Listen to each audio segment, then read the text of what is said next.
Hello, today we are going to make a video from repair of this CFL camping lantern.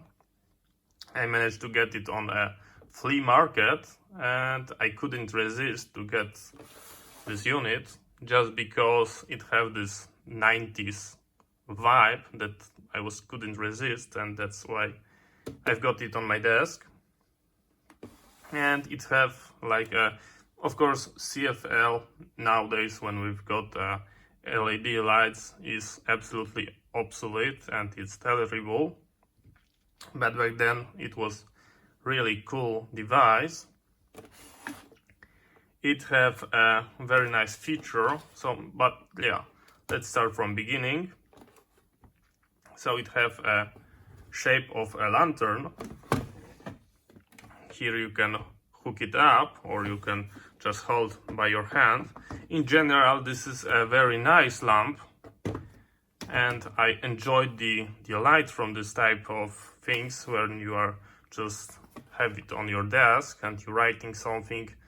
Having a torch that is just shining with a reflector is not good. This have like a light that is spread evenly, so yeah, it's a good thing. Of course, now the diffuser is made from the plastic and the LED, but here we've got these nice tubes, and as you can see, we can select, do we have low intensity or high or medium or off.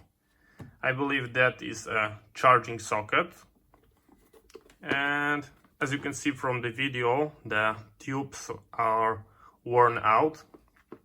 They have very bad light, the color tone.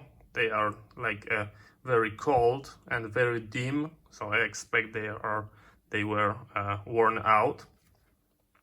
So I've got two brand new tubes, and these tubes should be a warm color, so they should give us a more pleasant feel and look. And here I've got a new seal lead acid battery. Yes, this is using this old school batteries, and as I told you, you saw the battery, so of course this is possible to recharge, but you're not going to find a USB.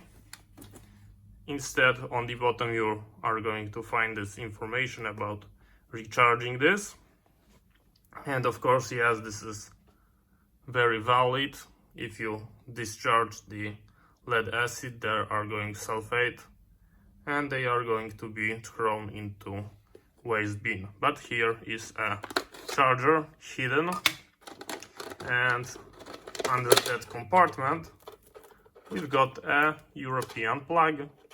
So as you can see, really nice, and someone was so kind. If you notice this, you can lock it and make the cord going through a small hole. So it was not a very stupid design, and back then I'm pretty sure it might be even expensive. So yeah, it's worth of fixing. Of course, I already disassembled this because I have to check what kind of tube buy and what kind of battery. We are going to start from tubes just because I don't want to touch them when they will be power on. So here is the one of the terminals. They are connected together.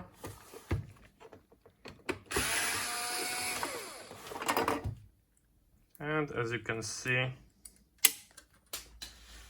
okay, so I managed to drop the screw and I don't know where it is, so we are going to find a replacement. But here are the tubes that I pulled out, and as you can see, they are dark on the end, but this is not the primary problem because I sometimes saw dark and they were working good, but they are very dim and they have this deadly graveyard gray colorish, not good, very not good. This one should have a warm, nice look. So let's try to insert them. Can we insert them like this, or should I?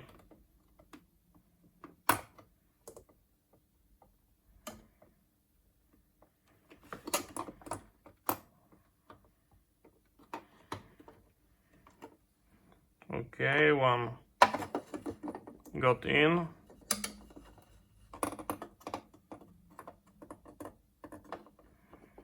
And the second is in place.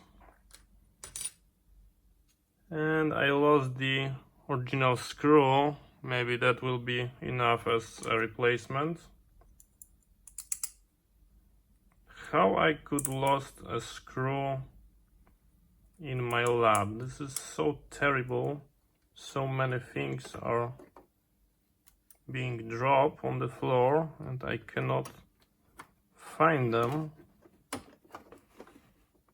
Where these things are going, I don't know. Okay, so does it good? I'm not sure if this one. No, that looks okay. I'm not sure if that's in the socket, but we are going to see after powering it up. So first part is done. Now we are going to change the battery. Okay, take it. And it's going to the e-waste. Okay.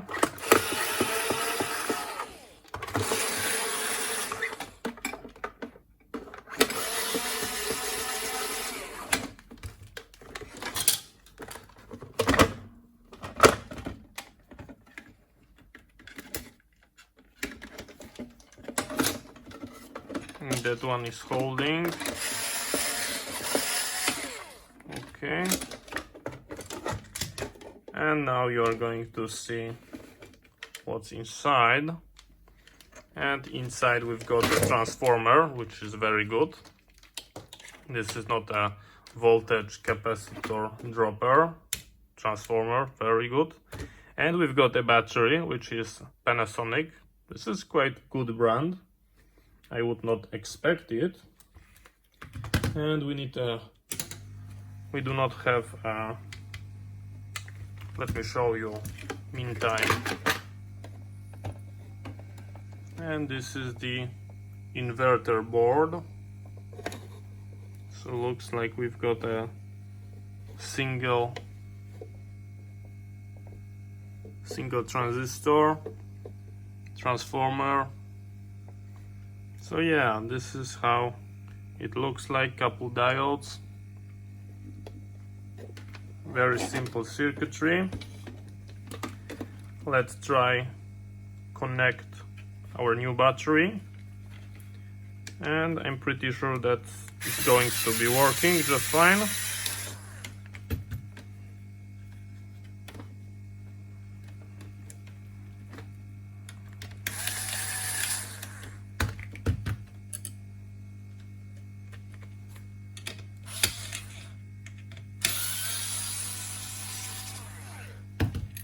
Okay, looks really nice. Maybe we can find a date on this battery. What kind of manufacturing date? I don't believe that. Could this be 90s? Can it be a date code like on the IC? I'm not sure about that. But maybe here, made in Japan. Oh, that's a good one. That's a good one.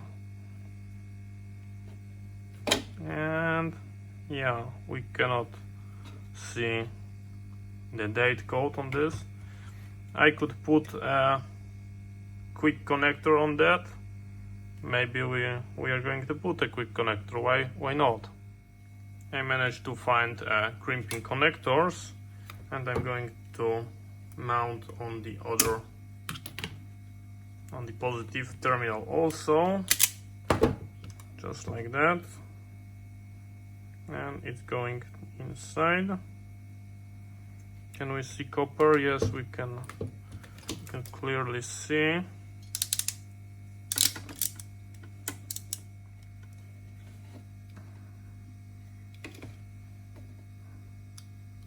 And the moment of truth, I'm going to connect the battery and let's try turn it on so we can see one is working, the low and both. As you can see, everything working perfect. And the color, yes, the color is nice. You can see it's warm. That's exactly what I wanted. The last thing that I'm going to do is I'm going to hook it up to the mains and I'm going to check, do we have a charging voltage? And if we've got charging voltage, then we can say that we fix our lamp. Okay, so I'm going to apply the voltage and we can see that we've got a charging voltage. So yes, charging is working and looks like we've got a good fix. I'm going to put it together and we are going to try. Okay, so what's going on? I put everything together, I dim all light and we are only seeing this lantern. And here I've got piece of paper and as you can see we've got this very nice milky color, that blurry light, and we can nicely read with this. So yeah, this is definitely a good fix. And I'm going to the medium. I really do not see much difference, but let me go high, which is 2 tubes together, and yeah, that double the amount of light at least. So we've got a good fix. Thank you very much for watching, see you next time and bye bye.